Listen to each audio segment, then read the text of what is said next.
Hello. How are you? It is, it's 9:59. It's not even 10. What? I'm actually a few seconds early. How are you all? Wow. So many great people on here. This is fantastic. Hopefully, I'm not sure where it is. Andrew's also printed out the forum discussion as well, because I know there was questions there. How is everybody? Let's see who's on there. Hello, Ron.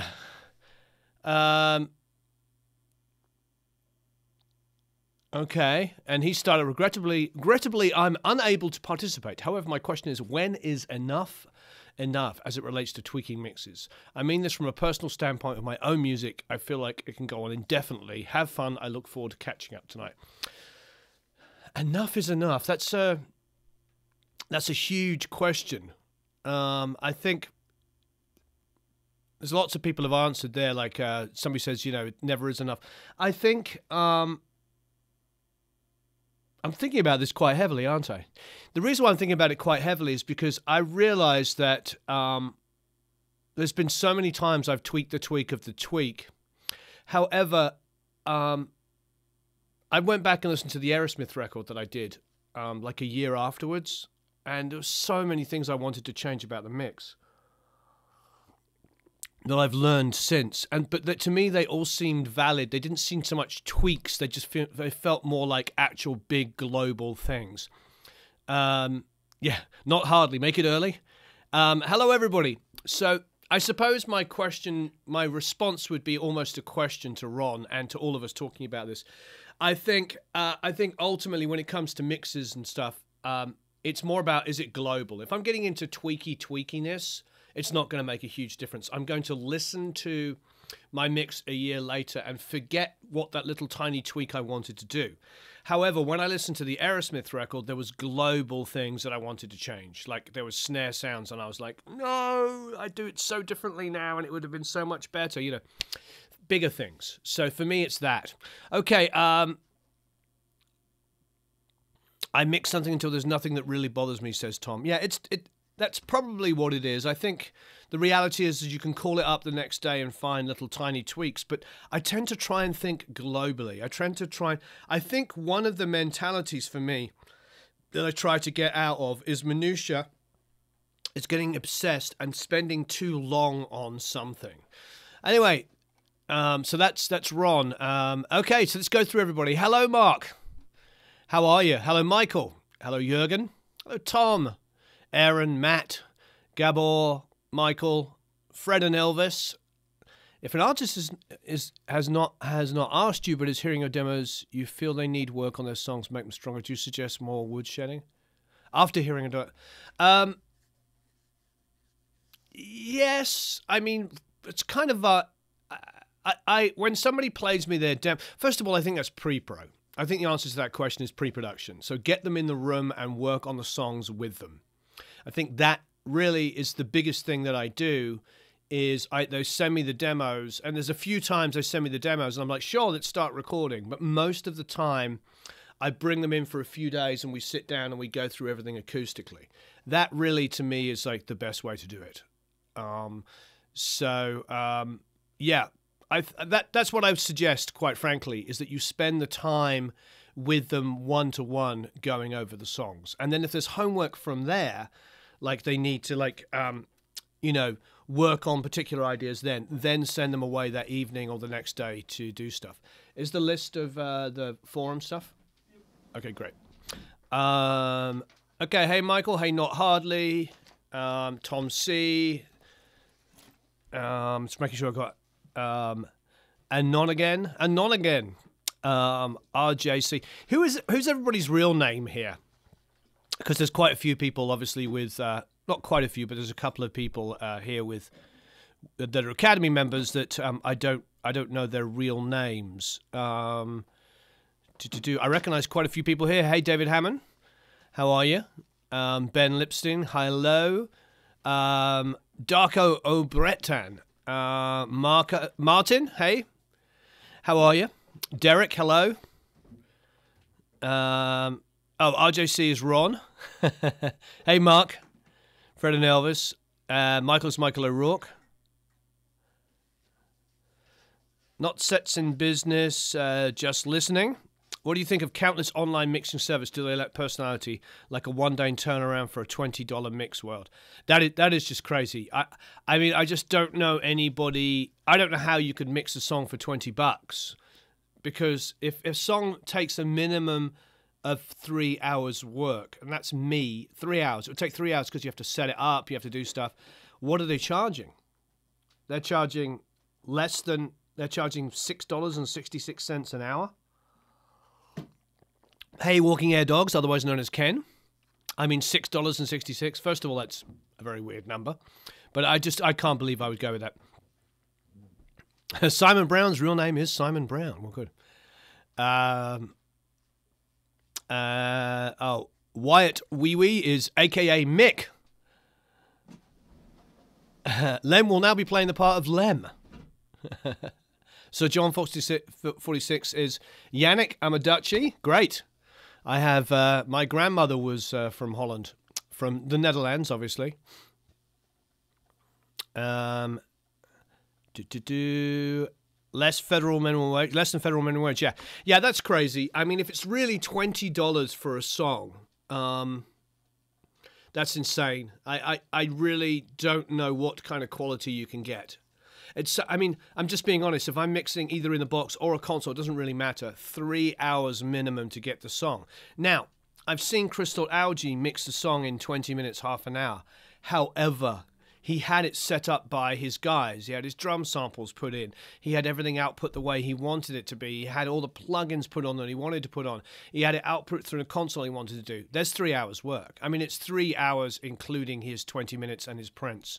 And printing the song. Printing, like, you know, an instrumental, a vocal up, a regular. There's no way you could do it in less than 3 hours just because you have to set it up. Even if you have a template inside of Pro Tools, I don't see how you could do it in less than 2 hours. Because if the song is 3 to 4 to 5 minutes long, how many times are you going to be listening to it? Think about that. How many times are you going to be able to listen to it if it's an hour long? You're going to listen to it 3 times and that's your mix? I think it's conceivable to say that you could mix a song in 3 hours, start to finish, and do all the prints. And maybe with that in mind, you know, you could do 3 or 4 songs a day. I know people do that, 3 or 4 songs in a day, but yeah. The first CD I did for a client, I got $250 per song. Yeah, I think that's definitely much, much closer. So anyway, as far as what do I think of that price range, I think that all I can think of is it's a kid at his parents' house and he wants to make $20, and maybe he's talented, maybe, but it's a long shot. There's so many great people in the Netherlands. You think George Clooney should play Lem? I thought Lem was a George Clooney. Are we sure? I think Lem is actually George Clooney. I got my first job doing 8 songs for $1,000. Is that too low? Not for your first job. That's pretty darn good. I mean, I have mixed albums at all kinds of prices. We had this Austrian band who were violin and virtual instruments, and we mixed their album for $1,500 in 2 days. And we did it because we loved the music, and it was easy to do. It was very, very easy to do. Now, I obviously don't like to do things that cheap. Yeah, Toby says estimates 4 hours minimum for 30 tracks or less. Yeah, I mean, that's the point. I mean, I think I could do a normal song in 3 hours, but it wouldn't be my best work. I'm not trying to say it'd be absolutely amazing.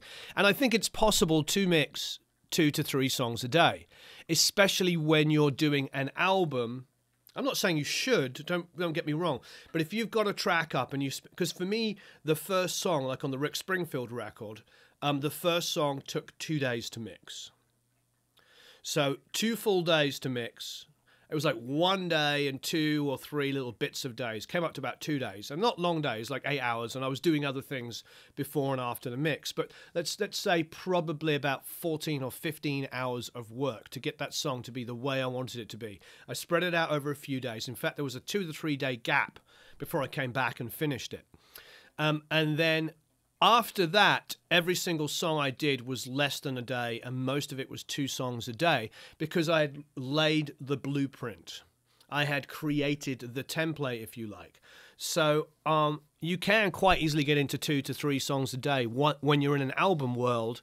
if songs have similar drum recording, similar production techniques, etc. It's crazy how many great people there are in the Netherlands. It's funny, we talk about this all the time. We have lots of Germans, loads of people in the Netherlands, obviously Australia, New Zealand, England. We have some Swedes, Americans, Canadians. Yeah, it's wonderful. So my fast work is 2 days, 1 day prep, 1 day mix. I mean, that's perfectly fine. I mean, one of my good friends and one of the best mixers in the world, Mark Ender, is at least a day a song.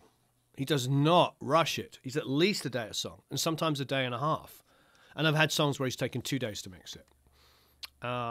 Okay, I'm gonna read some of these questions and go through them because we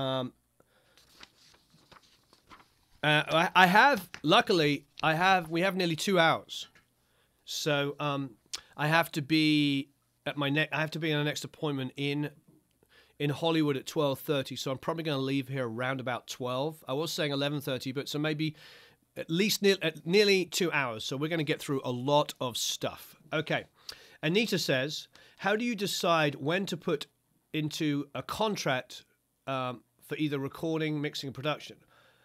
Oh, sorry. What do you decide?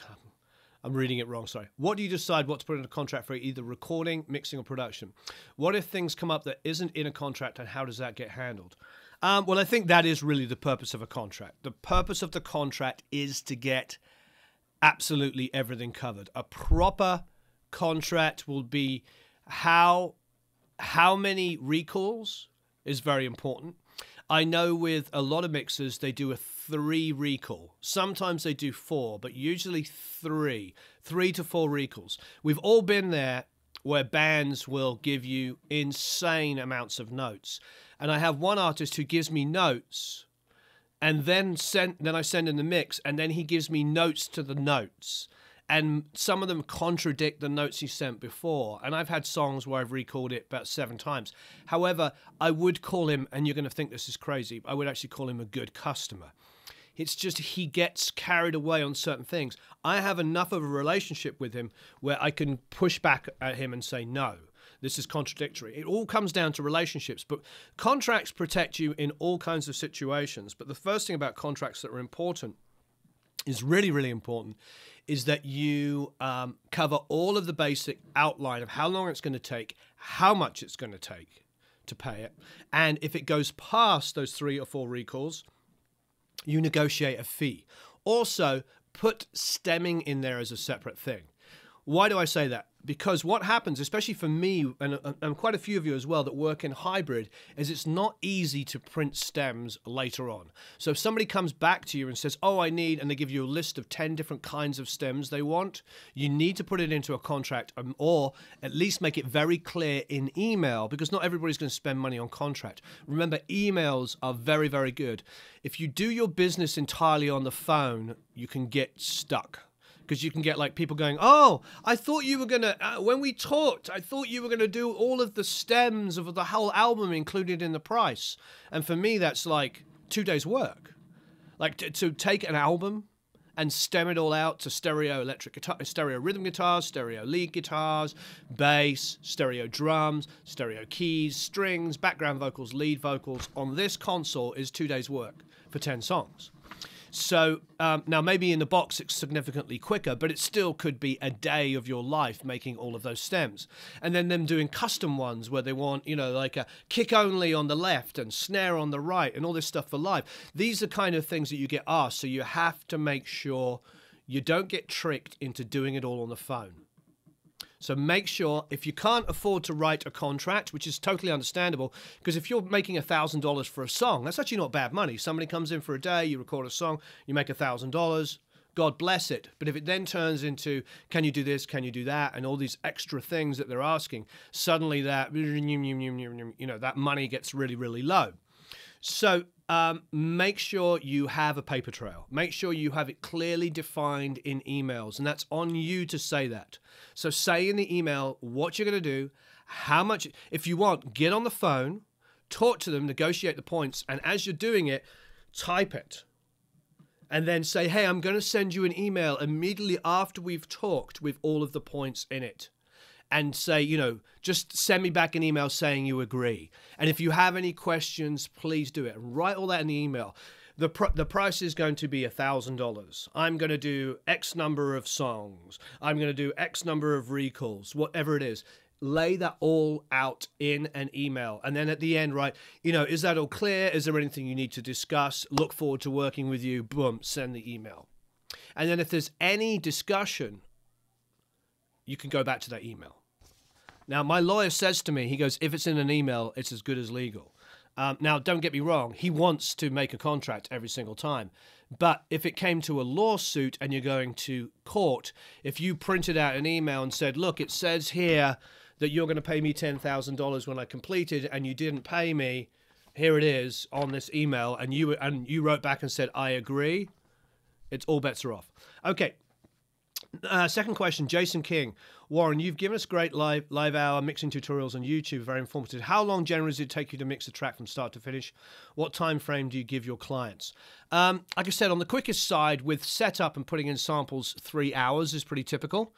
I think I would allow 6 hours a song to do recalls, to, your own recalls, to sit back, do a mix, sit down, do some emails, answer some questions, do this kind of stuff that I do, take a break and then come back to it. It's probably about a 6-hour process. Now, typically, a song for me is probably about 4 to 5 hours. So maximum 2 songs a day when I'm mixing a record. But having said that, there's been plenty of songs, especially the first song of an album, that takes a couple of days. Tom says, would you want 50% of the total up front? Yes. I do 2 different methods, either 50% or 33, 33, 33. The 33, 33, 33 is interesting. I do that when I've got a lot of upfront costs. So you agree something, somebody sends you 33%. Then they come down and we start working on the record. They send you another 33%. So you've got 66% paid upfront before the end of it. And then at the end on the final mix, they send you the last third. When you do that, you create a good situation, because if you have to pay external musicians, you're not I've had it plenty of times when 50% of my money has been paid up front. I paid Sunset Sound and I paid the musicians, and I'm actually out of pocket, because 60% of the album is expenses and only 40% of it is my fee. I paid Eric the wages, I paid my electricity bill. So in those instances, I'll do 33, 33, 33. So think about the project. If the project's in your studio and it's just you and it's just mixing services, 50% up front. If there's a lot of external costs, then split it into 3 payments: 33 upon agreement, 33 before the end of tracking. So the end of the tracking, they give you 33, and then 33 on completion. And again, put that in the email. Okay. Would you like to hear a thorough discussion of rates for recording, mixing, mastering? This is from Terry Stambar. For beginners through experience by hour, track, album, etc. How a location might affect rates. I live in I live in a rural area where there's no local competition. Thanks. That's interesting. I think we should probably. It's really difficult, because I think the best way to do this would be to ask our other Academy members, just everybody, to be honest with each other about how much they're charging. I don't think anybody of you here in direct competition. I think typically, when I was first starting out, now things have changed, but I mean, I was hoping to get like $1,000 a song for production, which included my studio time, and I would play instruments, but I didn't always get it. Sometimes I get $500 a song, and I know a lot of independent artists are sort of in that price range. They're trying to make, $500 to $1,000 a song. And I don't think that's bad. I mean, Joey Sturgis was here yesterday, and he said that when he first started and he got the first success, he was getting $30,000 to $50,000 for an album. But by the time he quit producing, it was down to $10,000. So that's pretty typical especially in a genre where it's like metal or punk, and it's completely driven by DAW and editing something super, super tight. How do you charge for pre-production time? It's all built into the same cost. So I just estimate an album price. I give them a album price, quote an album price, including pre-production. So basically, for a lot of independent stuff, you're probably looking at, if you could get 10,000 for an album, it would be great, but you'd have to build in, what does that include? Does that include, that's you, your studio? It really comes down to other outside musicians. Are they paying for them independently? Are you paying for the outside musicians? Is there going to be a string arranger involved? You have to, there's no one size fits all. What you need to do is create a breakdown. I think what we should do in future is have a quote sheet. What I'll do is I'll get one from my managers. Andrew, if you're listening, can you remind me of that? And that could be an interesting discussion point. Okay. But otherwise, I think the best way to solve for Terry's question, because there's no one size fits all, Terry. I think most producers these days will try, a name producer will have their fee as a producer, and then they would cost out the studio time, the musicians, the engineer, and everything independently. So some producers might be $30,000 or $40,000 to produce an album. There was days when it was $100,000. There were other days when it was $150,000. Rick Rubin was charging $200,000, to famously be at the studio 3 days. It was like, there was all kinds of crazy, funny things that used to happen. But ultimately, if you personally got $3,000 a song on a major label record, then everything else was charged on top. For 4 or 5 weeks, that's not a bad wage. That's $30,000. However, those kind of albums are few and far between. So maybe you're getting 2 to 3 of those a year. And then mixed jobs and then independent artists. I think typically rock albums budgets live between 50 and 100,000. For decent mid-range size bands. The names that you hear, like Dan Lancaster and guys like that, are probably charging $3,000 to $5,000 a song to produce, but then they're charging that. You see, also bear in mind that a lot of these guys and girls have their own studios, which they're charging independently. So let's just say it's like, my fee is $3,000 a song to produce a song. You're like, well, that's fairly cheap, for a name producer. However, you're charging $1,000 a day for the studio, and you're charging 30 days. So suddenly you just made $60,000, and your actual expenses for your studio might be, in my case, like $100 or $150 a day for electricity and everything else. My electricity bill is massive because I have an SSL and all this gear. But you understand what I mean. So there's lots of ways to look at this. I think that you have to, in order for you to understand, everybody to understand how much, you're worth, you have to get a feel for like what the market will bear and be willing to negotiate and listen to what they say. Often I just say, what's your budget, and we sort of take it from there. Okay, I'm going to keep going. Aaron Bradshaw says, I hope I'm able to view this, but unfortunately if I'm unable, what would you suggest for someone just starting out? I've been producing EDM for a few years, but I finally found my calling in mixing.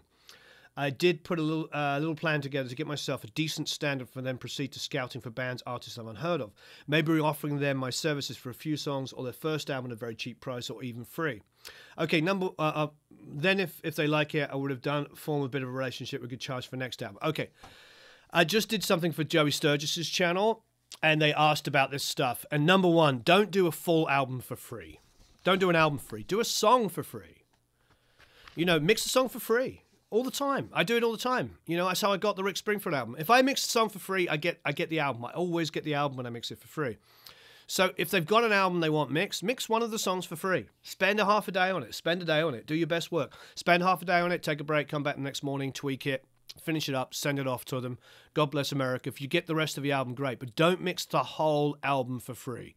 You'll tie yourself up into 2 weeks of work with thousands of recalls. You'll go absolutely crazy, and the whole time you won't get paid. But by all means, work for free. Work on spec, but do an amazing job, but one song. If you want to produce a song for free to get an album, do one song for free. If you want to do an album, do one song for free, but not the whole album. Don't produce an album for free, and do not Do not, because there's no situation I can think in where I would actually make my money back. There just isn't. But if you want to get the album, or you want to produce it or to mix it, do one song. If you mix the song for free to get the album, do you get paid for the song if they use it? It doesn't bother me either way. I wouldn't push it. If I'm going to do something for free, I'm doing it for free. So if I do the song for free and then I get 9 more songs at $1,000 or $500 or $750, whatever you get, let's just say, somebody said $250 a song or $150 a song. That's not bad if it doesn't take you, if you're doing 2 or 3 songs a day. If you're doing 2 or 3 songs a day at $150, that's great money. If you're hitting somewhere like $500 a day in income off of music, that's $15,000 a month for 30 days. So, I mean, it's $10,000 to $12,000 a month. You're getting upper middle class $150,000 a year. That's quite possible. I have a lot of friends that you do not know their names that make about $1 or $150 a year doing this. A lot of people, there's quite a few people in here that are making close to that. I think even when Graham did that thing and he asked his audience what they hoped to make and what they did make, there was a lot of people making 60 to 80 doing music that we don't know. It's quite possible. And 65 to 85, I believe, is average wage in this country. Now, you may well be working much longer hours doing music, but you're doing what you love. Even if it is a case of like you get to mix an album and make $5,000 like once every other month, and you also have a full-time job, that's an average of $2,500 a month extra income. It is all possible. So for me, if I mix a song for free and they use it, they don't have to pay for it. If they're giving me the other 9, I'm not a bait and switch. I say mix the song. I'll mix the song for free, and if you like it, I'll mix the rest of the album. If not, all bets are off. No problem.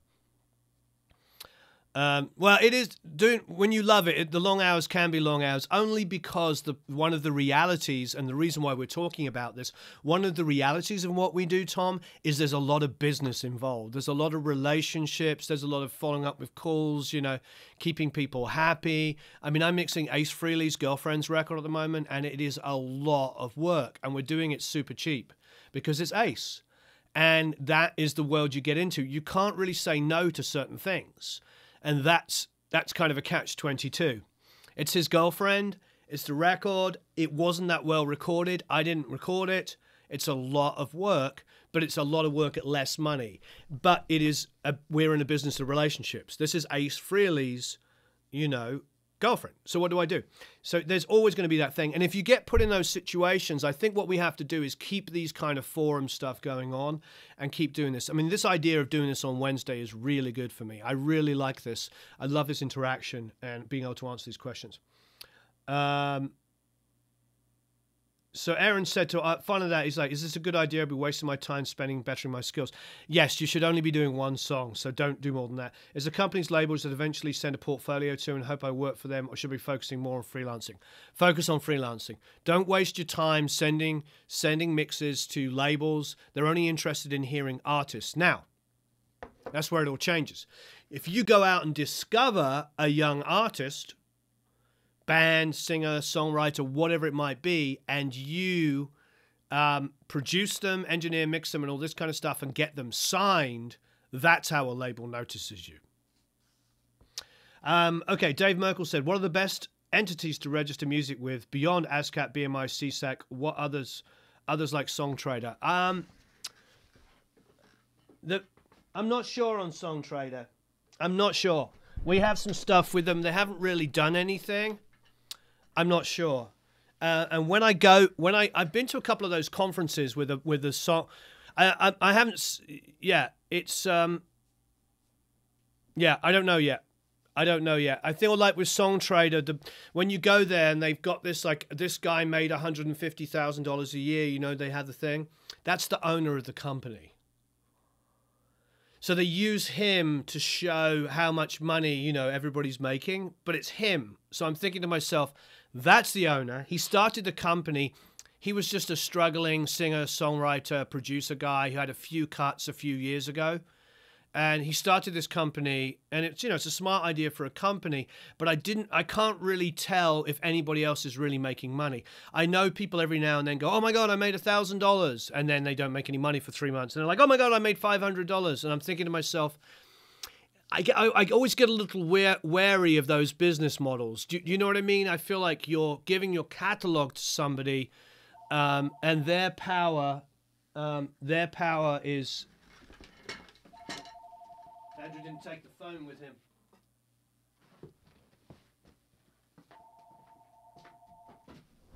Andrew?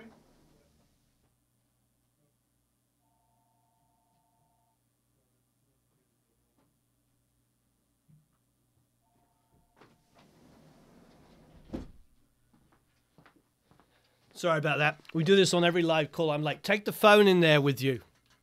They always forget. So the phone's ringing here. Anyway, yeah, so it's a little bit of a difficult one. Yeah, Dave, I don't know. You know what I mean? We have to discuss this kind of stuff because what we have here in this community is we have an honest kind of like interaction with a lot of people that are trying to help each other. And we have a small cost to get in, but basically, frankly, it's a barrier to entry to keep out the trolls. I think you're all smart and you figured that out. And we've only ejected like 1 or 2 people over the last 2 years of having this, so that's absolutely fantastic. I think it's actually only one person that was posing as somebody they weren't, and that is it. That's all we've had. So you know, there's some great forums and stuff like Gearsluts and everything, but as you know, it gets into this. People use it, they troll each other and don't help each other. And what you have here is like all these incredible people, David Hammond, Dave Merkel, TA, Tom C, Christian, you know, all of these people here, everybody here is helping each other and communicating. We've got like rock stars like Lem, you know, Lem is insane. I mean, he helps me so much. We talk about stuff. There's so many people here I talk to directly. You know, we have an amazing community. The problem with a lot of these kind of business models, and I'm a capitalist, don't get me wrong. I am a full-blown capitalist. I make money, I feed my family and all this kind of stuff. But I worry with some of these business models is that they're like CD Baby. It's a little bit, what do you call it? The micro thing. What do you call that? What do you call that? Lem would know. It's like when basically you just get a lot of people, a lot of songs, and it gives you a lot of power, but individuals get lost in it. So I haven't yet seen anything that disproves that to me. Like the CD Baby model is not good. It's not good. I think DistroKid, we're going to do a whole episode on it, is the way to go. And we can talk about that for business. Let's get back on the business side. Now, DistroKid, I know you haven't asked me, but what I like about DistroKid is you should get this done in your contracts or in your discussion, because you do a CD with an artist, whether it be a mix or most importantly, like songwriting and production, figure out a percentage of sales. Now, let's just say they give you 5, 10, 15, 20%. Like, let's just say you want $500 a song to produce their album at your house, and they come for a month in the nights and do it. And then you mix it, and it's taking longer. Basically, the point is what I would do is I would start off and go, okay, it's only $5,000, but I want 10% of all of the income off of this record, or 15% or 20%. I'll do it super cheap. Say to them, normally you would charge $1,000 a song, but you're going to do it at $500 a song for a percentage of the sales. And then suggest, however you want to say it, that they use DistroKid. When you use DistroKid, you can put in all the sales, whether they be from digital downloads on Amazon or iTunes, or streaming off of iTunes, streaming off of Spotify, etc. All of that income can be assigned.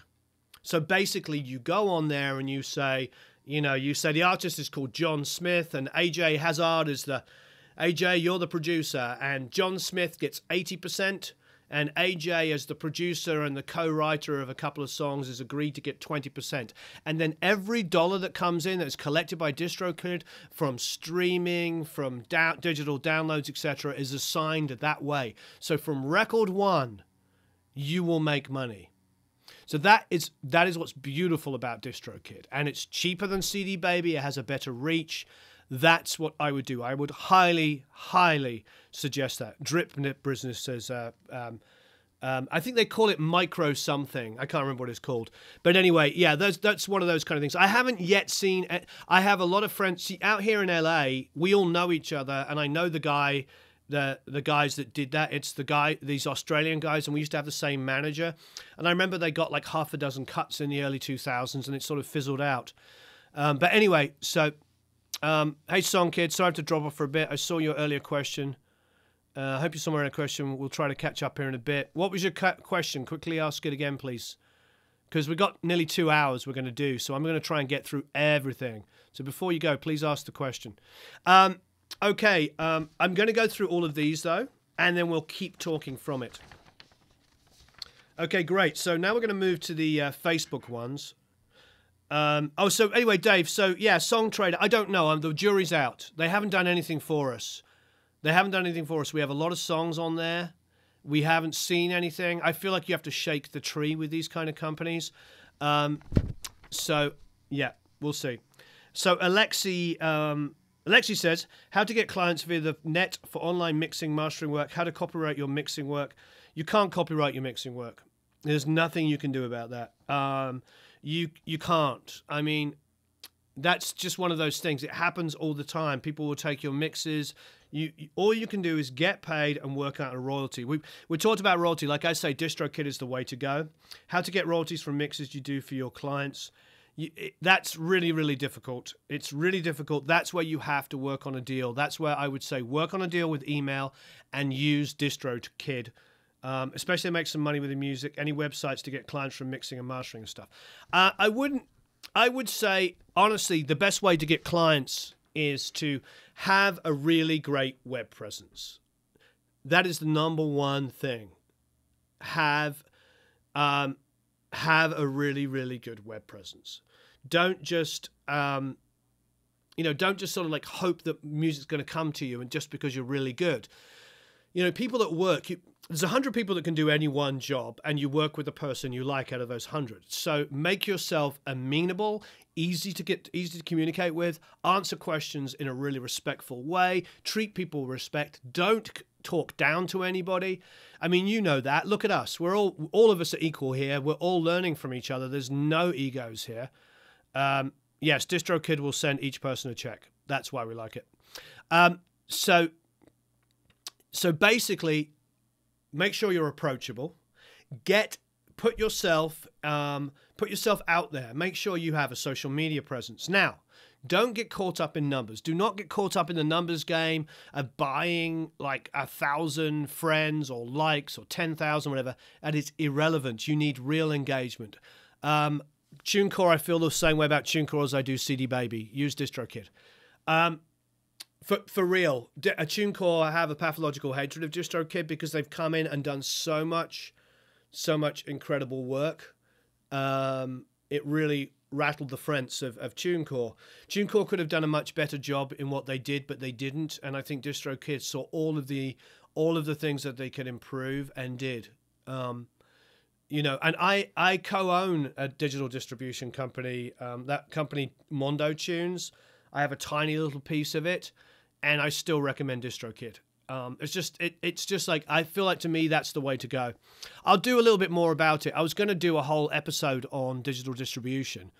It's just really tough to talk about those kind of things because when you talk about digital distribution, you're going to have digital distributors posing on YouTube channel, posing, giving criticism. You can't really get away with it. When we get trolled, have you noticed? We don't get trolled that much, but when we do get trolled, it's usually by people that don't really exist. It's like a made-up name, and they don't have a subscriber.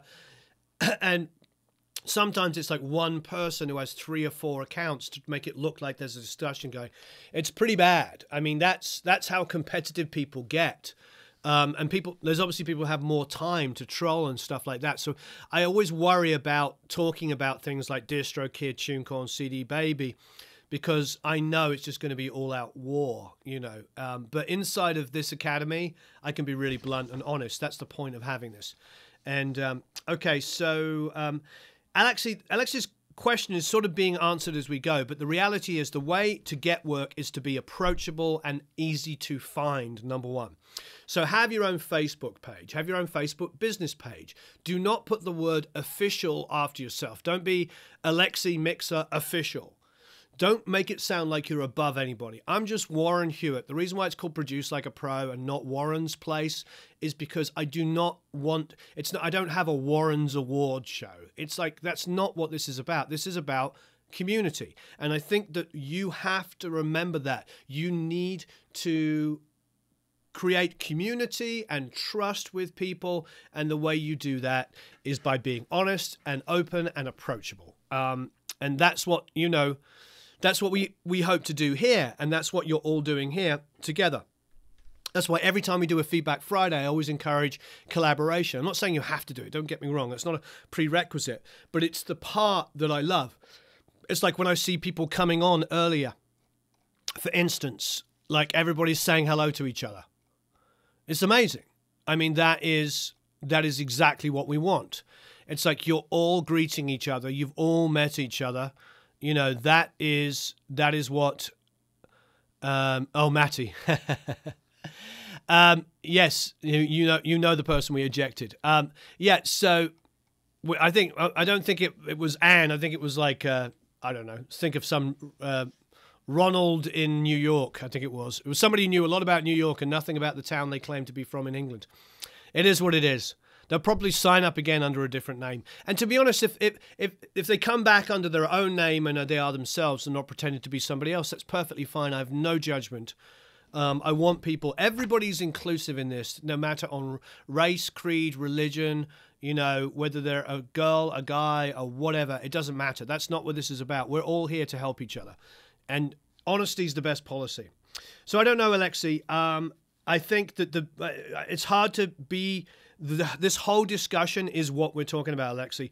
Like, essentially, it's really important to have those web pages, have that Facebook page, to be very approachable, to put your music up there, to communicate with others. Don't be afraid to post when something is, you know, successful, you know, and all this kind of stuff. You know, those are really, really important things to do. You know, I think that...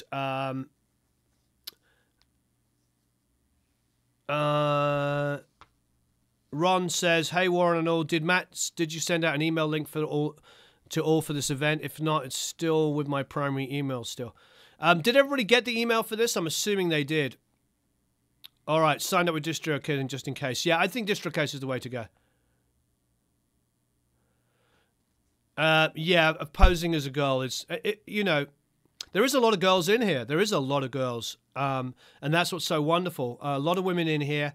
But yeah, unfortunately that one person was posing. But I don't want to worry about that. It's like they already took up too much of her time. And as one of our members said, they were a disruptor and they were getting too much. Everybody got the email? Okay, great. All right. So yeah, I'm not sure what happened, Ron. Okay, so... Songkid's question was, as an independent songwriter producer, what is the best method for getting my cuts to established artists? I feel the songs are great and ready for the next level. Thank you. That is really, really difficult. What I would do, quite frankly, is say you need to get into a circle of other writers and producers and engineers, and you need to be writing and producing. If you're going to be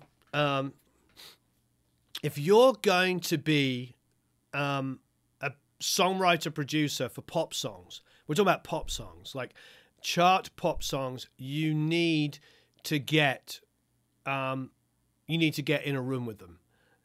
It is almost so let me explain. So hopefully I'll make this very, very clear, and I hope this makes sense to everybody. I've worked at a couple of labels. I worked at Epic and I worked at Capitol. And one of my best friends is an A&R guy at, well, I have lots of friends at A&R guys, but was the ex-head of A&R for both Epic and Capitol. So let me make this very, very clear. When you listen to the charts and you listen to the latest Beyonce or Rihanna or whatever, and you hear a pretty good song that's top 40, like a top 40 single, you can't write that. What I mean is you might be able to write that, but giving them an album track, a fourth single, isn't good enough. If you write that and send it to them, they get thousands of those. The only way they're going to cut an album track is if they co-wrote it. The only way you will ever get an artist to cover a song they did not write on and did not own is if it is a surefire, guaranteed #1 hit single. Go and pick up any album by Beyonce, Rihanna, any of those pop ones. Every single song is a co-write.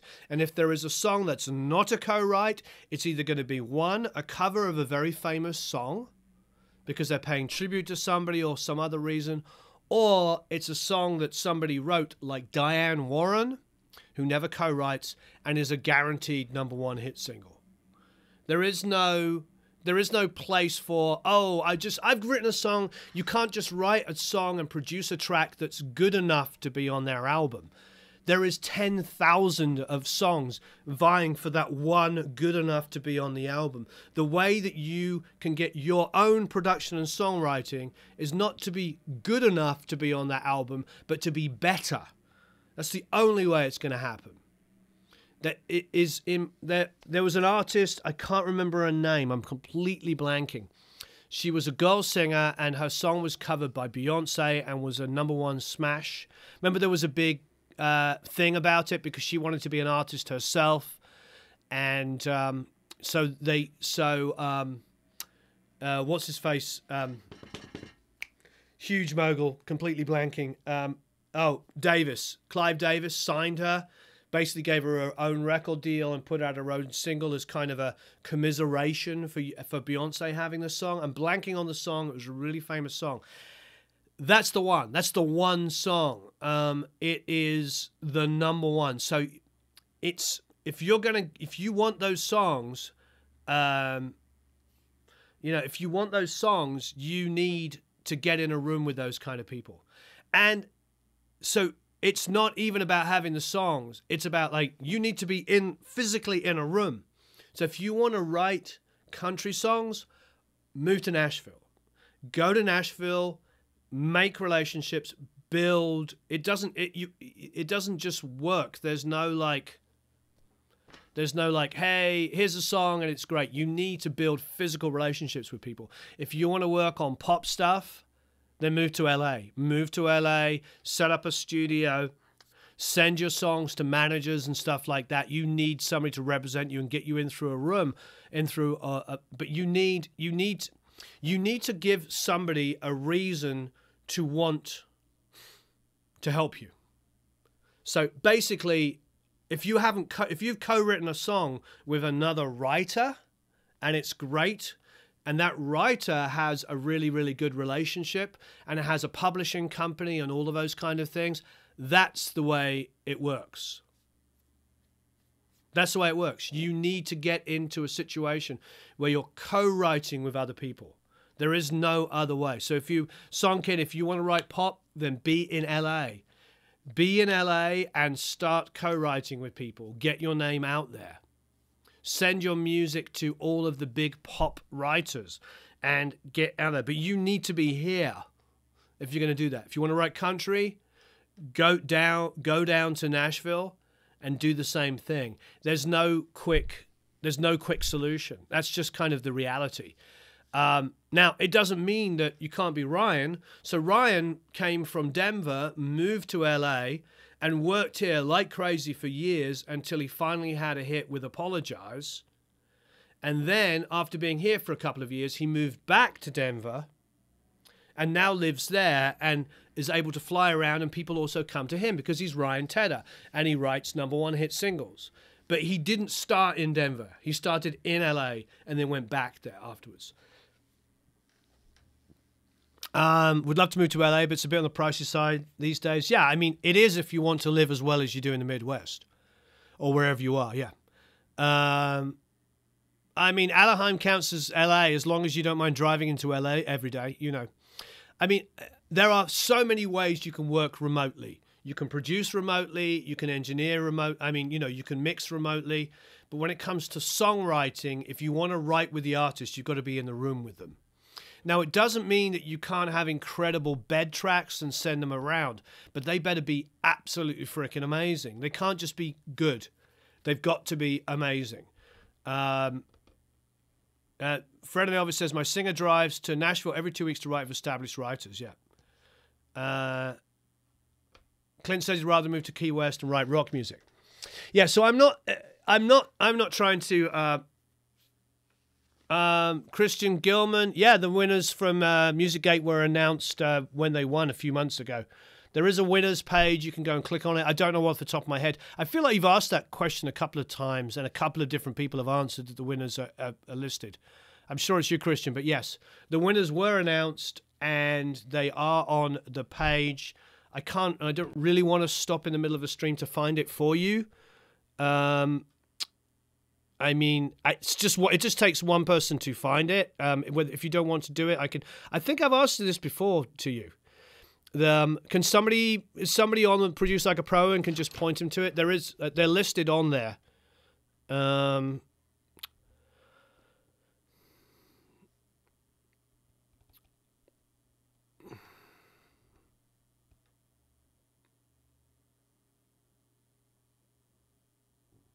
And no, I know you've asked that before, and I've answered it before, and somebody else did as well. Can somebody find it, please? There's the winners for the competition. It's one of the biggest bugbearers. Like people are always asking me about the winners. We display them. There you go. Okay, thank you, Christian. Yeah, looks like Matt is on the case and he's done it. So, Matt, does that have? Yeah, giveaway winners. There's a whole page there. Yeah, here you go. Jenna and Emma, Music Gateway, Your Song Contest winners. Julian, Music Gateway, Your Song Contest winner. Wow, he looks young. Congratulations, Julian. Maurice, Music Gateway, Your Song Contest winner. And then there's like course bundles.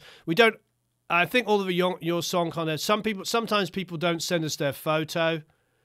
But we try to do it. So, yeah. Yeah, so we always try to,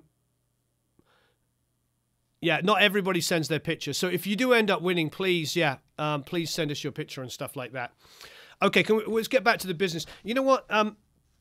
I think I'm going to be the boss guy here. I don't like doing that. Let's just talk about the business side. Let's just talk about it because that's why we wanted to do that. If you guys have other questions, rather than derailing our process, let's do that outside of it. Let's keep it to business because this is really, really important. Now, the business is obviously songwriting, music production, and all of this kind of thing. So let's do this one about business. I always try to accommodate everything, but I realize that, we have a limited amount of time. And if you have another agenda and stuff like that, let's do it outside of it. You can always email Matt if you have questions, and matt@producelikeapro.com. He can happily answer stuff. Or you can send it to support and all of that kind of good stuff. Okay, so yeah, I think it's really. Clint, I'm not sure what they submitted to win.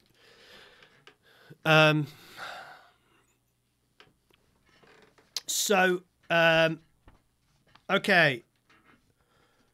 So as far as the business stuff is concerned, is that okay? Can we do? Thank you, David. Do we want to do something else here? We're getting a little off topic, to say the least, and I know I can do that as well. But okay, so I just thought, the thing about business, what I thought was be really, really important is we have so many people in here that are trying to build careers. So I thought this was going to be a really, really important thing where we can focus in on that stuff. So let's really try and focus in on it. If you don't want to talk about that stuff or you've got other stuff, give Matt an email. Matt, can you put your email up there just to make sure?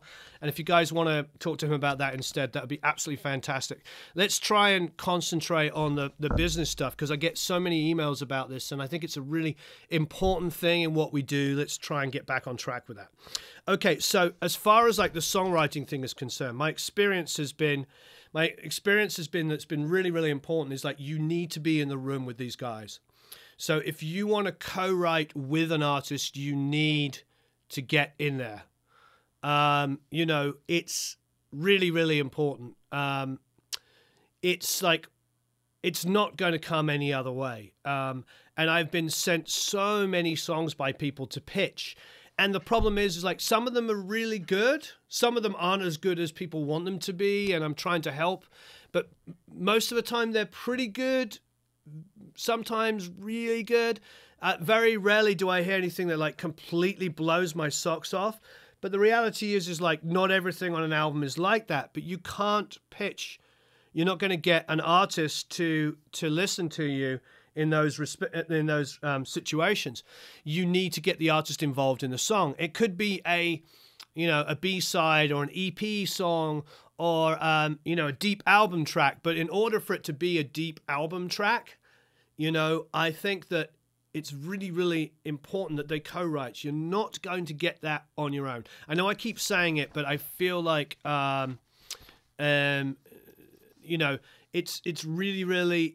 it's really important that you hear this because there are no shortcuts. There's no like, unless you literally have a bona fide #1 hit single, and if you really do have a bona fide #1 hit single, you could send it to anybody and they'll listen to it and think it's amazing. You don't have to send it to me. You can just send it around.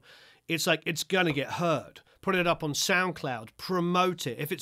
If you really believe in your hit single, then go and find a local artist with a great voice and get it out there.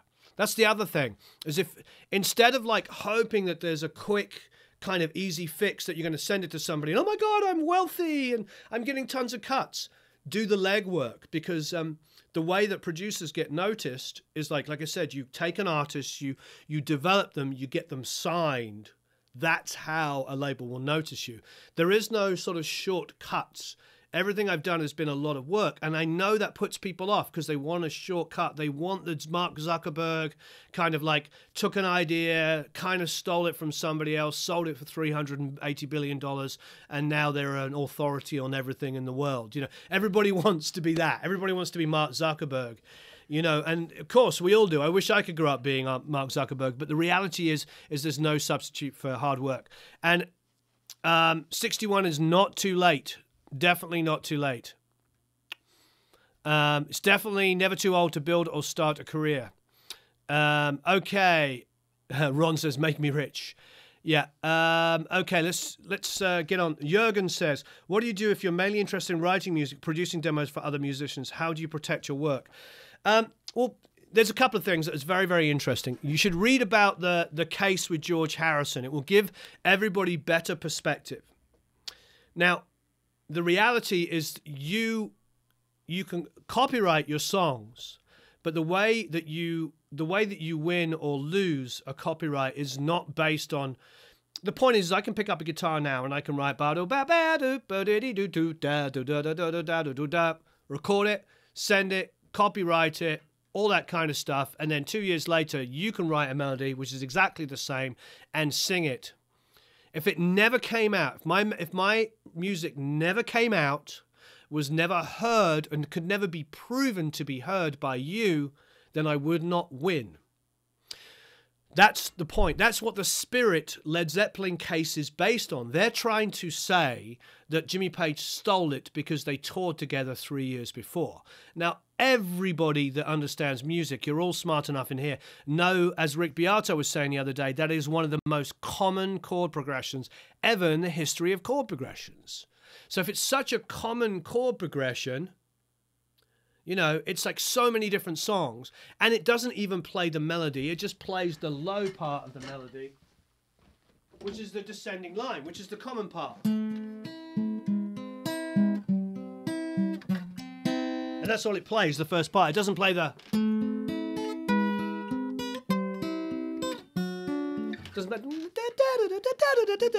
Doesn't even play the melody part of it. I think this time round it might actually get thrown out quicker. But so why am I talking about that? But because it hinges on access. What they're trying to say is that Jimmy Page heard Taurus and therefore wrote Stairway to Heaven, which of course is quite stupid because it's only half of the actual riff at the beginning of the song.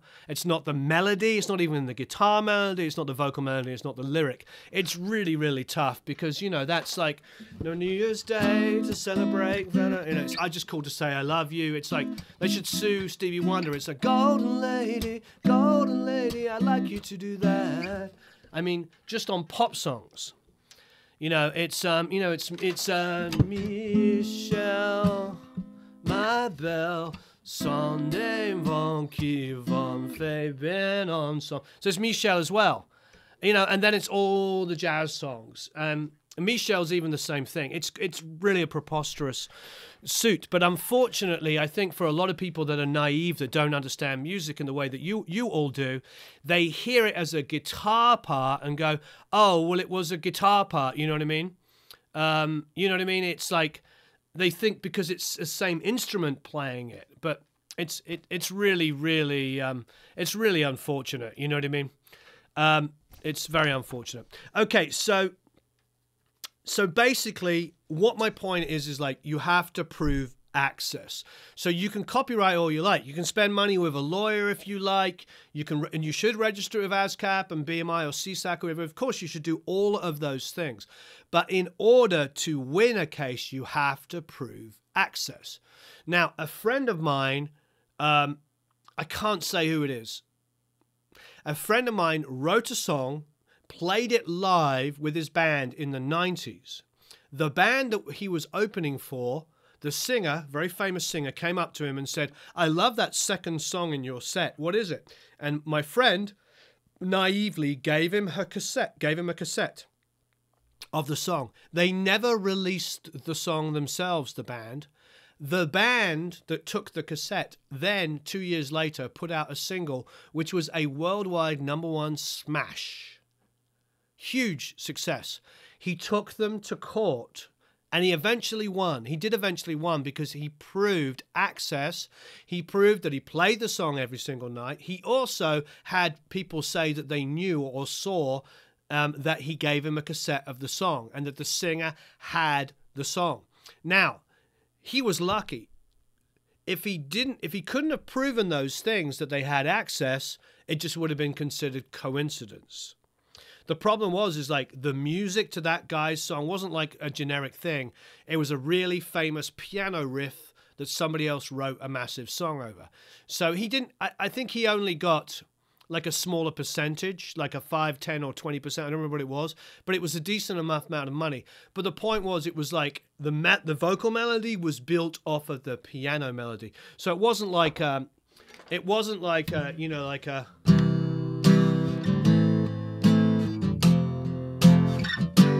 common chord melody, and it wasn't even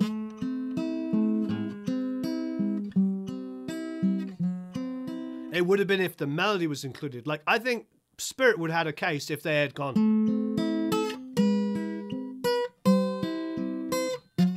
you know, if it had that melody in it, I think everybody would be like, yeah, you stole it, because there's a melody incorporated into those chords, but just as a thing. So I think my whole long discussion is just to say you can copyright everything you want. You can copyright the song, you can copyright the song title.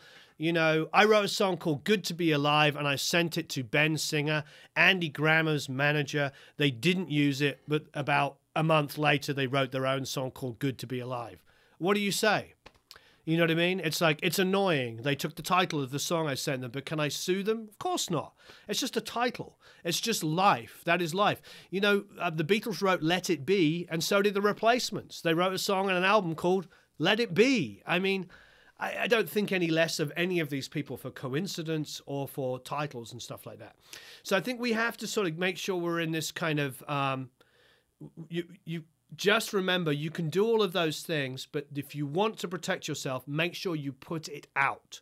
Make sure it's available. Write the song, produce the song, and then get it out. That way, if it's on all platforms, Spotify, you know, iTunes, Amazon, it's streaming, you can buy it, you're promoting it. If you do all of that and then somebody writes your song, That's what's going to happen. You're going to be able to go, look, there's my song. It was playing in your country. You have Spotify. You know, it got radio play. It did this. It was on Pandora, you know. So get the music out there. Obviously, now copywriting it is fine, but it's not going to win you the case. You have to prove access. So it's not about like, it's not like an intellectual property where you invent something and then copyright it. You can't just do that with a piece of music, because then it just comes down to, is it coincidence or did they actually have access to it? And that, if you want clarity on that, go and read the George Harrison My Sweet Lord case, because it all hinged on the fact that he admitted that he had heard the song.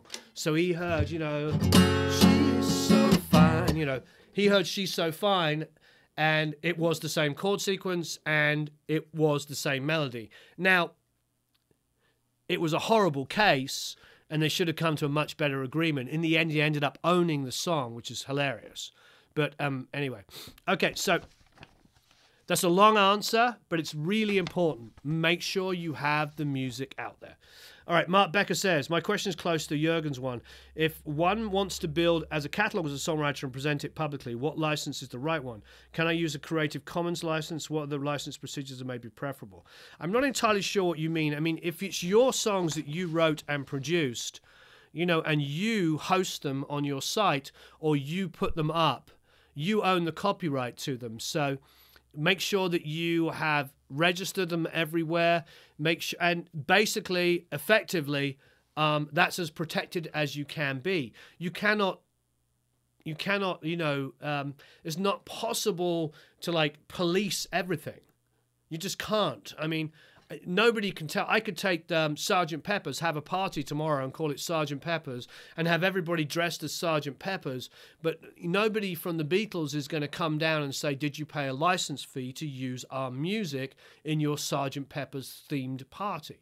Now, given that I have a relative profile, I probably would. I would probably call and ask what that means, and maybe I have to give them $500. I don't know what it is, but you know, it's important, you know what I mean? I would definitely go out of my way to do that. But the reality is like, you cannot police those situations.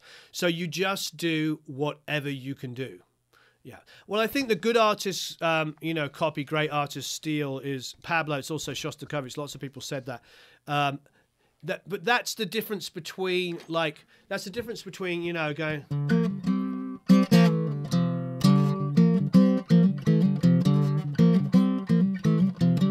taking a rainbow riff and going, you know, and taking that idea and going, you know.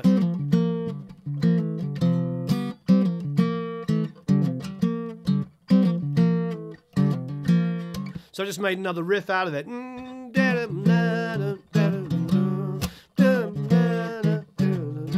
But I've got...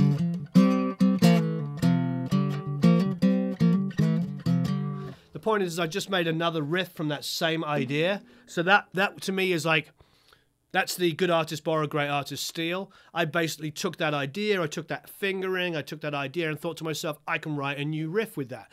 Our theme tune to our YouTube channel is based on those voicings, because when I was a kid I'd play Rainbow songs and Deep Purple songs. You know, all of us know that, you know...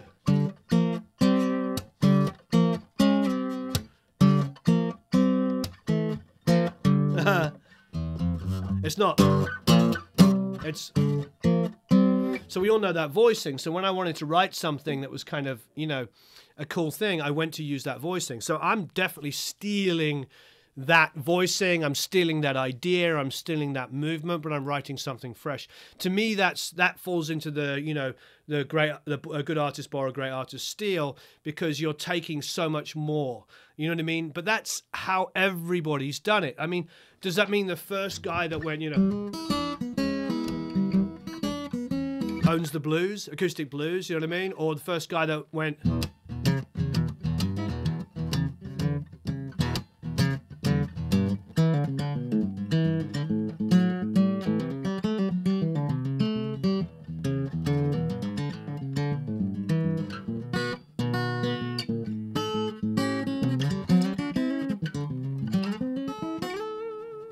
You know, does that suddenly mean that, you know, you own the blues? It's like, it's one of those things. I think that that's really that's the way it is. Yeah, Monty, it's not saying that you can't copyright something, but you have to prove access to be able to win. That's why I highly recommend going to read about the George Harrison case. The point is like, if I've got something and I didn't release it and it never came out and nobody could ever hear it, I can't just say, I have a cassette of a riff I copyrighted in 1959 that nobody ever heard, so you stole from me. Because by stealing, you have to prove that they heard it. So it's really important. So once you write your music, make sure, yes, you can copyright, you can spend the money on it. Just know, though, that nobody professional in the music industry does that. They release the music and then they register it with ASCAP BMI. They don't then pay a lawyer extra money. I've never done it in the 10,000 songs. Well, I've personally got 1,100 songs in my catalog. In the 10,000 songs that I publish, I've never spent like $1,500 a song then copywriting them with a copywriter. I've never done it. I haven't needed to. That's not what you do, because they're all released. They're all registered. So if you or, you know, somebody else basically stole my riff, I would win the court case, because I'm like, it's released, it was playing on the radio station where you live, you heard the song, I'd win it. I don't need to like have paid extra step of money. It's not the same as like inventing like a piece of machine code that does a job. You know what I mean? It's like if I stole your machine code, you know what I mean? It's like there's no coincidence in there. It's like it is registered, it is copyrighted. So the best way to protect yourself is to make sure that you release the music. I really highly recommend you do that. You release the music. Get it out there. Get people to, get people to hear it. And then if somebody does decide they want to steal it, which I doubt, you know, because there's so many different things. But if your song is that amazing, then maybe they will. But it doesn't really matter. It's going to be, you'll win. You'll be like, hey, it was playing all over the world. You know, it's available. It's streaming, you know. Okay, cool. Lem says, hey, I have questions about covers. My side project, do you need mechanical licenses if I plan to stream? There are no mechanicals. Do we need mechanical license before we go to mastering, before we start recording, or only be releasing to the public? Only releasing to the public, Lem. You don't need to, if you're going to go to Harry Fox and pay, I mean, if a song's never going to come out, then there's no real reason to do it. But if you're going to release it, yes, definitely go to Harry Fox and, you know, get that all squared away. All right, Kip says, when you're producing a song, what makes it you choose certain amps and cymbals? I know I have bugged you guys about this, but every song is different. Perhaps some examples of why and what was a result of different choices. I want to start working on building building the crap into the song more. I'm not sure what you mean. And hope to start learning how to apply that to my own recordings. To choosing amps and cymbals, I mean, to be honest, I have a good cymbal selection. I tend to veer on the less bright cymbals because it's more about my room. I think that is more important to me. It's like, how do the drums sound? How do I get a good balanced drum sound?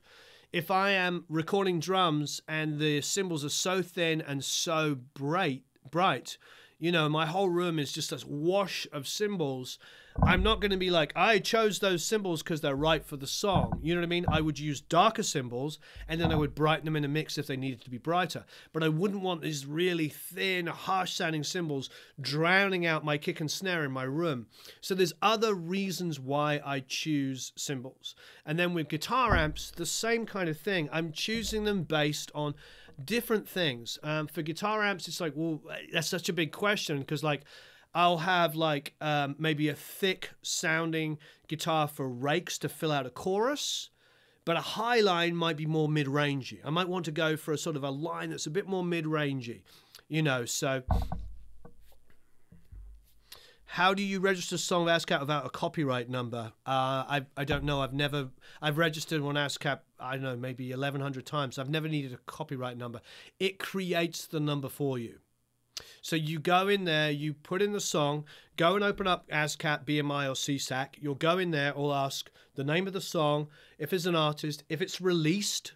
So if it's released, you put in the ISRC codes for the release. That's not a copyright number. That's an ISRC code. That's a unique code that identifies it. When we're talking about copyright, we're talking about somebody was talking about copywriting with a lawyer and paying to legally copyright. And I was saying that's not something I've ever done or anybody I know who's ever written a song has ever done. I'm not saying there hasn't been a handful of people. It tends to be younger artists with their parents. They pay these extra steps and they use non-entertainment lawyers that make them do things that aren't standard entertainment things. But essentially, if you release the song and you take that ISRC code that has been generated, and you can go to ISRC and you can pay to get code generators. You can do that with DistroKid. There's all this kind of stuff. Yeah, like AJ say, it's copyrighted in as long as the sound, as long as you've recorded it digitally, you can prove when it's recorded, you release it so there's access to it, and you have registered it with BMI, ASCAP, or CSAC, you are going to be very, very covered. Does that make clear? Is that clear, all of that stuff? You digitally record it. We'll have a timestamp on it. It will say like 1994, boom. You've released it. It's been out since 1994. It's on Spotify. Somebody then writes your same song, takes huge elements of it. You're going to win the court case because you're going to be like, it's streaming, it's there, it's available, everybody can hear it. Now, if you record a song on a cassette in your bedroom and never release it, but you send the cassette to the Copyright Office and copyright with the US Copyright Agency, you're not going to win the court case. Because the artist will say it is a coincidence because I've never heard your song. Because it would be a coincidence. And you cannot win that case. You can't win on coincidence. You need to prove access. Because like everybody's saying, there's only 12 notes. So if I go,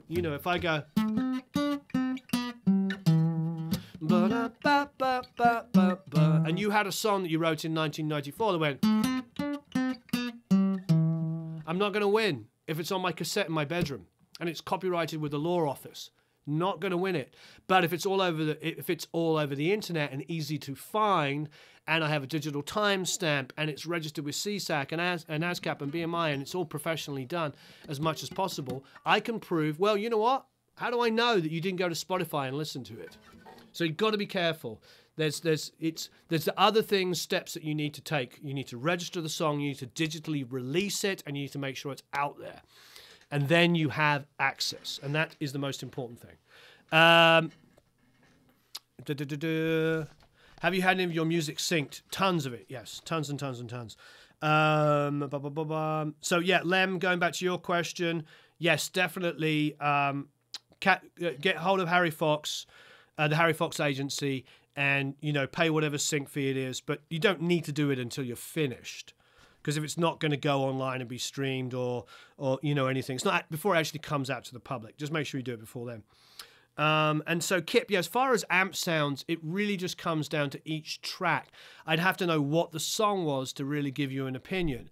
There's certain things... you know what I mean? There's certain sort of like huge kind of like genres that are going to require certain sounds and certain things. David Allen Hammond says, I'd like to run recommendations for a publishing administrator. I'm a songwriter and have royalties hanging out there.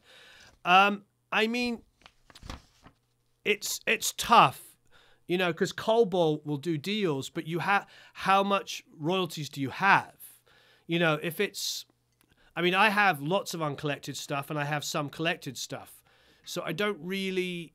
I don't really have any, I don't know how to recommend it really, because the reality is like, I've had somebody look into that and I probably have like $100 here, maybe $1,000 there, maybe $50 here, maybe $750.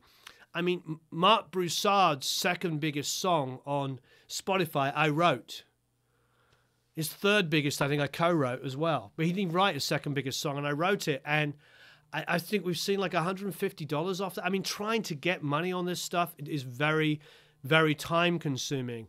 It's easier when there's huge amounts of money, because if somebody's only going to take 5% of the money, You know what I mean? It's like, so it really comes down to like, you know, when you have royalties hanging out there, what are we talking about? You'll have to give me a better idea, you know.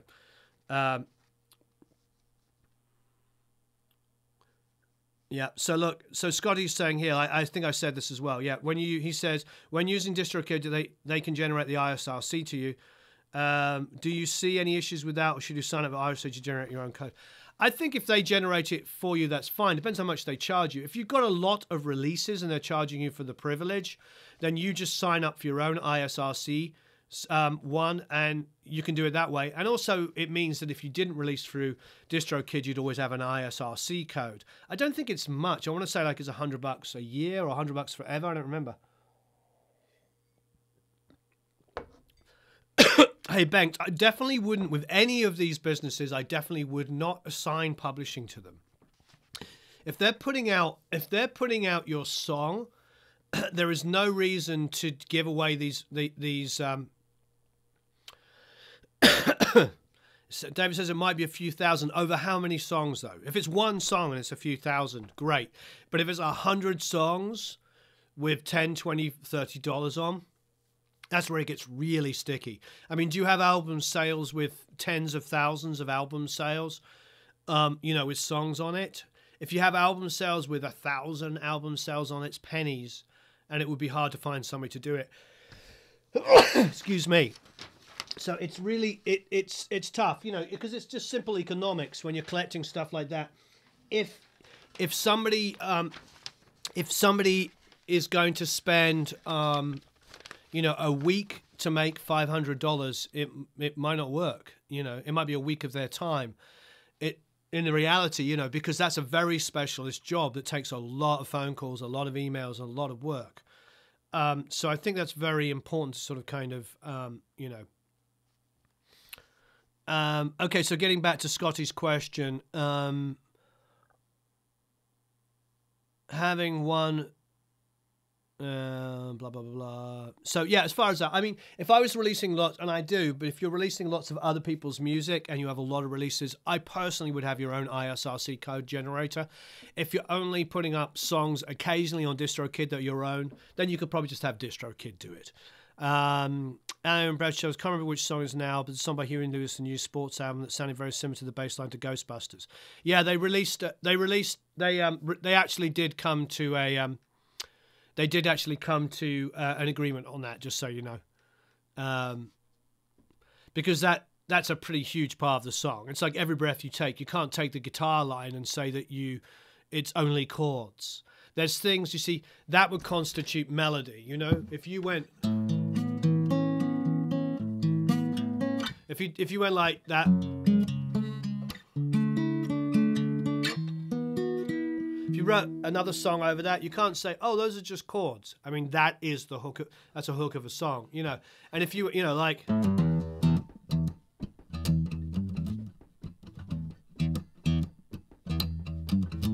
you know, when Ice-T or Vanilla Ice, no, sorry, when Vanilla Ice did that, he can't really say that. I mean, it's ba-da-dum, dum, dum. It's the hook of a song.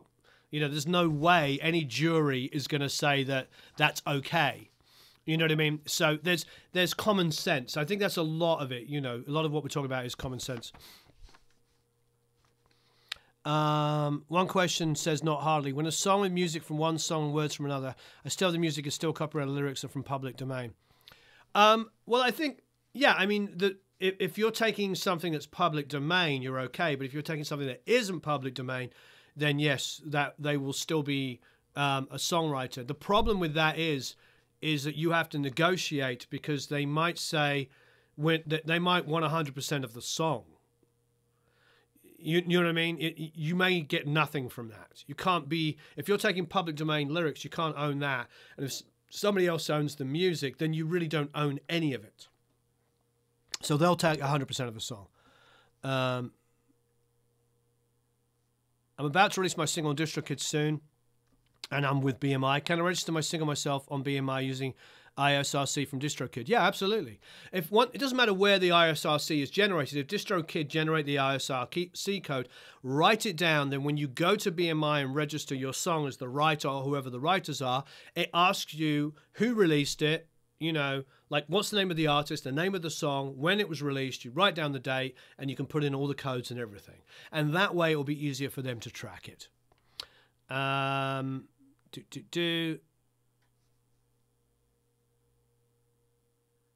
yeah, there's a new video on the faux cows. Hey guys, would you do me a huge favor when we get off?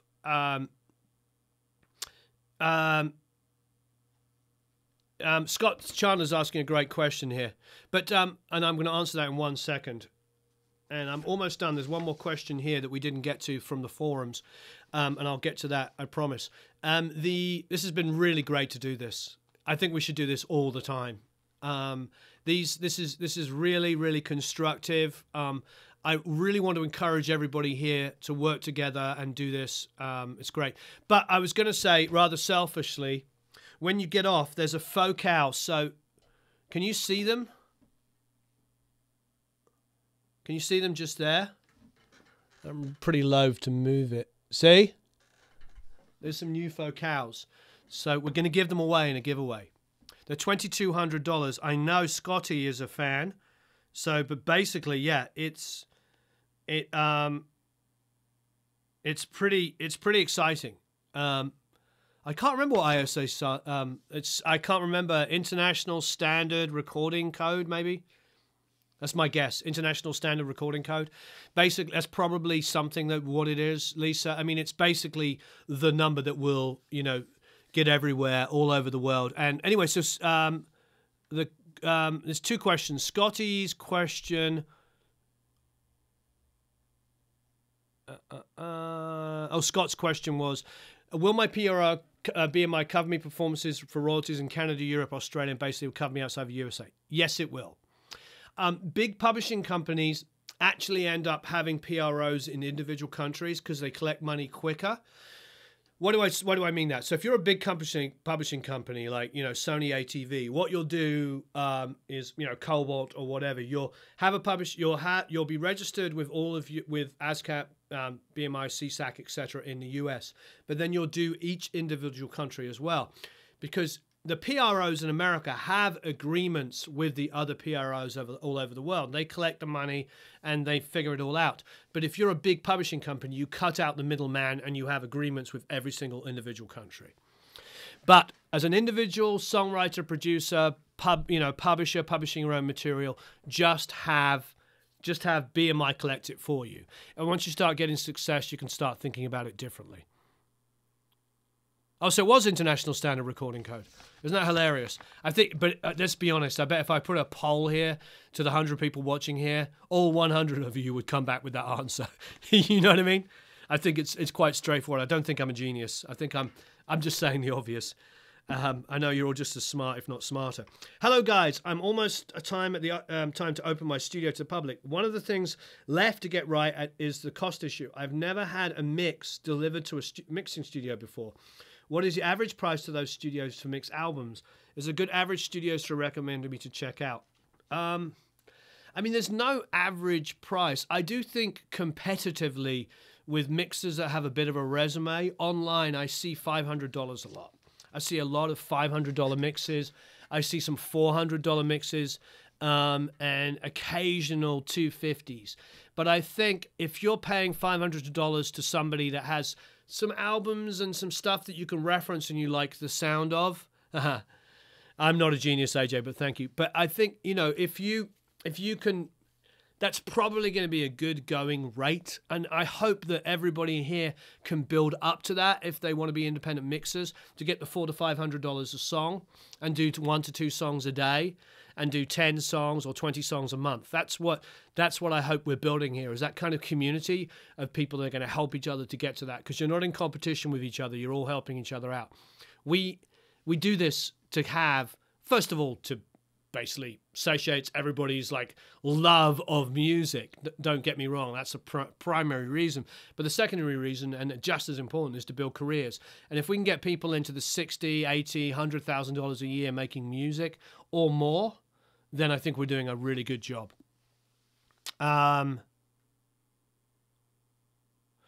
Aaron, something to take up consulate.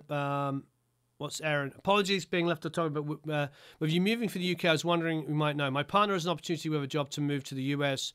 With us not being married, can I go? Yes, you can. You would have to be, if you came over as a domestic, I would definitely ask the consulate. I came over. You probably could. Not definitely. Depends on if they do as a domestic passer, but definitely if you were married, yes. But if you came across as a domestic partner, you might not be able to work. That's the only problem.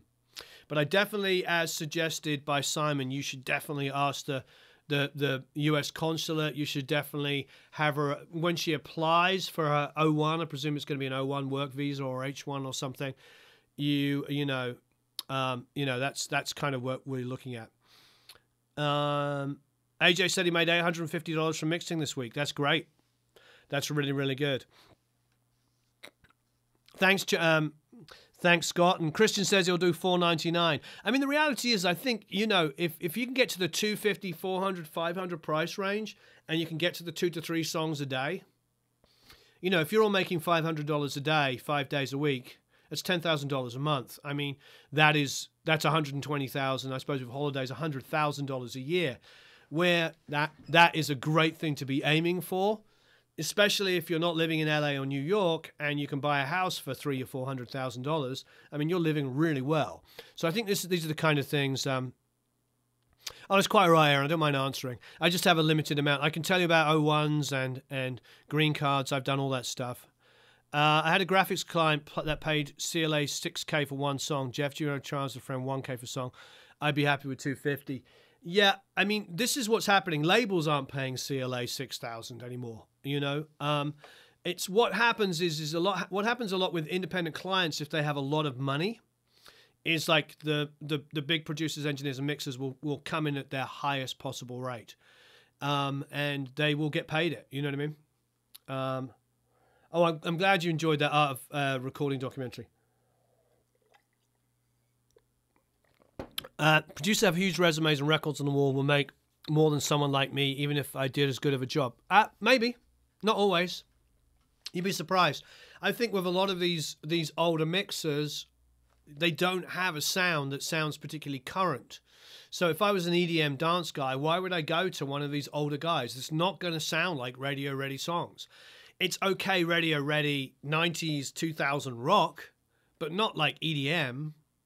There's not that many guys that are keeping up with that world because it's mixed and created in a totally different world. Just because you own an SSL doesn't make you a great mixer. It doesn't make you, just because you can mix heavy metal doesn't mean that you can mix country. Now, there are people that can cross over to a lot of stuff, but just because I've got lots of gold and platinum records doesn't make me perfect for every gig. I know guys and girls that have a lot less credits than me that definitely can do really, really great work. 3 for Parker said no. What was that in?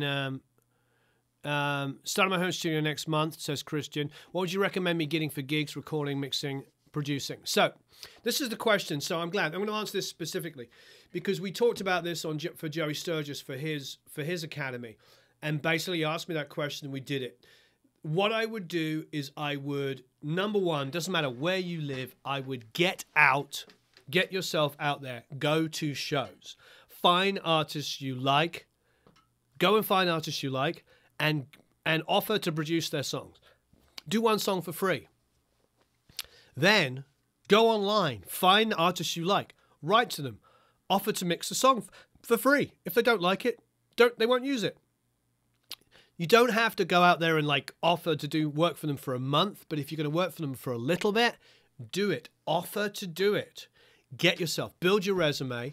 And like I said to Joey's people, and some of you might be in Joey's thing as well, I actually never learned anything from working with the best musicians in the world.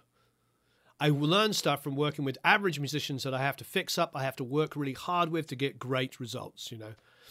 And also, what I was going to say is like those Focal speakers. So we're doing a giveaway with them as well. We're going to do like another 15 minutes. I'm going to, go a little bit longer. Please go to that. And can you do me a favor and like and share that video? And leave me some comments, all that kind of good stuff, and get some momentum going on it. I did do a Geoff Emerick video if you haven't seen that. We did that late last night when I found out he had died. That was pretty huge. So please, please feel free to, if you can, I really love it when you guys and girls interact.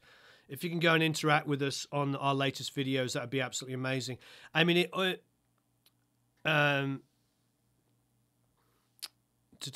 starting from 1400 giveaway like a pro.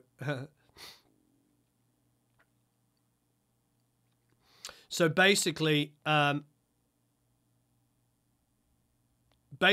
these speakers are really, really good. So these are really, really good speakers. I really, really like these. Hey, Jeff. So I don't know, go and enter the competition. But do me a favor, can you leave a comment and like and all that kind of stuff? Because I like being able to interact with our Academy members on there. It helps. And as well, I think the other thing that's important is like we started by, you know, doing stuff. You know, we started doing stuff, and it was really, really, really important and wonderful. And I like to make sure that we're keeping our YouTube, you know, going, and we're interacting really, really well. You know what I mean? It's like, it's very, very important to do that. And I highly, highly recommend that, you know, that if you're going to build your own community, that you do that. You know what I mean? That you get in there and you interact with people and you create great relationships. And, you know, if you can have your own YouTube channel and promote it between each other, talk to each other, you know what I mean? Just get yourself out there. It's one of the biggest possible ways. And that is coming back to it. Have your Facebook page. Make sure your music is up. Make sure people can see it. You know what I mean? Make sure that people can see it. Make sure that people can, like, you know, hear your music and get your stuff out there. It's really, really important that happen, you know. It's not going to come from just, you know, it's not going to come from just living and working in isolation. You know, you really, really need to get yourself out there. Well, this has been absolutely wonderful. That Soundwave software only works if everyone signs up for it. I'm not sure. I don't know about Soundwaves. Does anybody know them? Hey, Fabio. Can't remember. Can you remember the mic you used for vocals on the Muffs album you did? I don't remember. I think she was singing on maybe a SM7. I don't remember. I cut all the drums on that, by the way. They did the drums at my old studio. You talked about hiring for pros for mixers. I tend to find that being able to contact them is difficult. I never found contact info for Ken Sluter, for instance. Loved his mixing academy lessons. Oh, okay. Well, look, just write to Matt and ask that question. Then Matt will come to me once a week and say, hey, there's all these different questions. I mean, if there's stuff like that and you need to get hold of people, I might not be able to always do it, and they might not always be receptive. And I'm honest with you guys. I mean, that's the whole point of this. I tell you things that I would never say on YouTube. You know, so that's the whole point of having this academy, is to have this really open environment where this is like cutting through the BS. You know, this is really about cutting through the BS, about answering honest questions, being really blunt about it. Like I said, spending money on the US copyright offices, you know, or getting a lawyer involved to copyright your music is the last thing you should do. The first thing you should do is make sure it's officially released, and you have it released with an ISRC code, that it is properly registered with BMI or ASCAP or CSAC, whoever you win, that everything is done properly, and you have time spent, digital copies of everything. Because if somebody does steal from you, which to be honest is fairly unlikely, but if they do, you have a recourse and you can prove that they heard it, because without access, you won't win a lawsuit. Just having a similar melody is meaningless if they never heard your song and you never released it. So there's that. Don't be sort of afraid to release something because people can steal it, because they can't steal it unless they hear it. So if you never put it out, never hear it, you'll never make money, you'll never be successful, nobody will who you know. Okay, Alex says he's got a notebook of notes. We should see, does anybody want to do the meeting's notes? When we had our masterclass meeting, we were sort of like toying with the idea of having, you know, can you tell I love this guitar? The Baxendale? So it's a harmony, but can you see it there? A lot of the guys I know in here, guys and girls, I know you'll freak out if you play this guitar. My feeling is David Hammond. This is like exactly a David Hammond guitar.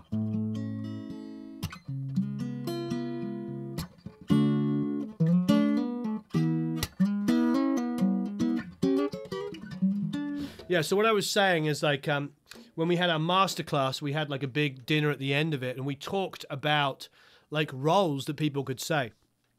And one of those is like we have so many Academy members that are very successful people that run businesses and stuff. And we talked about like, you know, how if anybody wanted to step up and take things. So I don't know if anybody's interested in like growing their role here, I'm all about it. Do I like the guitar better than the LL16? The LL16 is like a workhorse. This is a work of art.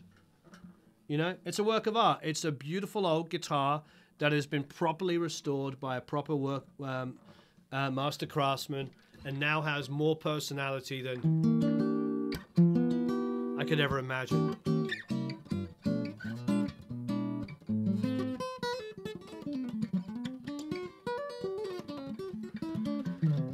He's actually going to restore my other two.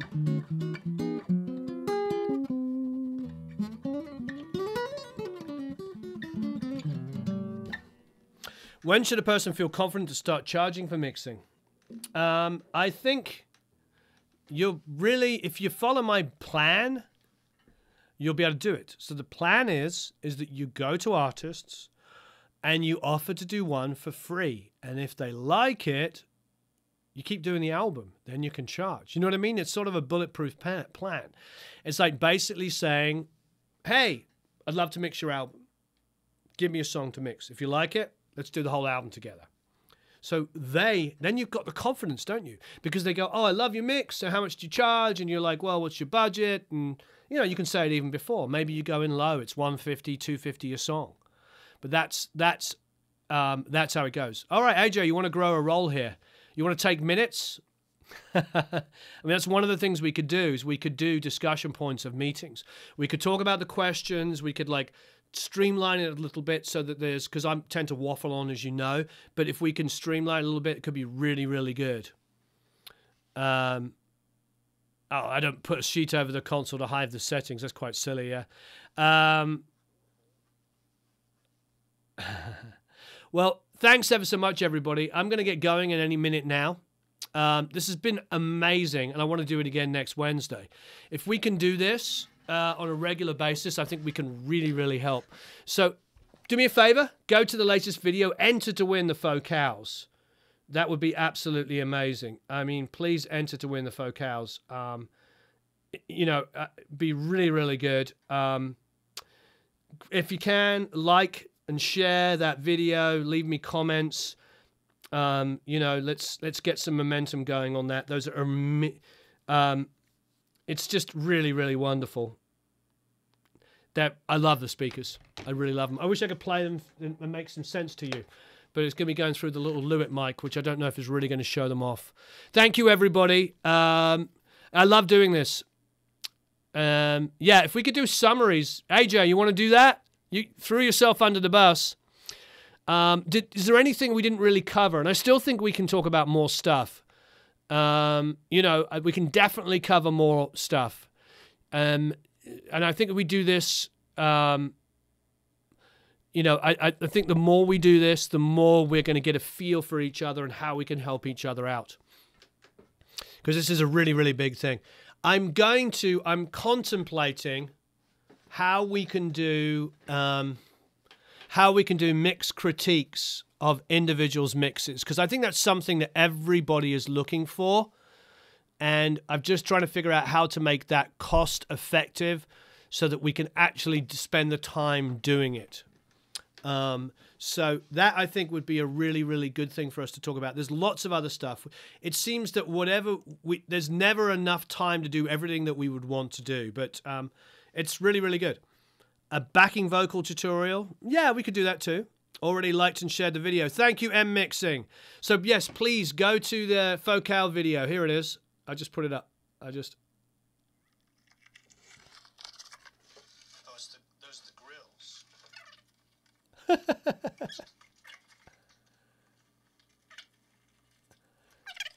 By the way, I'm getting my hair cut in a minute and dyed. Oh, look at that. They're beautiful looking. All right, thanks, everybody. What does it say? It says, attention, warning. Remove before use. Okay, I'm going to put that... All right. Have a marvelous time. Please check that out. Please like and share. Please leave me a comment before I go. And while I'm at the hairdressers, I'll probably be answering some of your questions. Yeah, I want to do more Academy streams. Thanks, everybody. If I didn't answer your question, please, we'll get another forum up and ready to go, and we'll do more. You all rock. Talk to you all again very, very soon.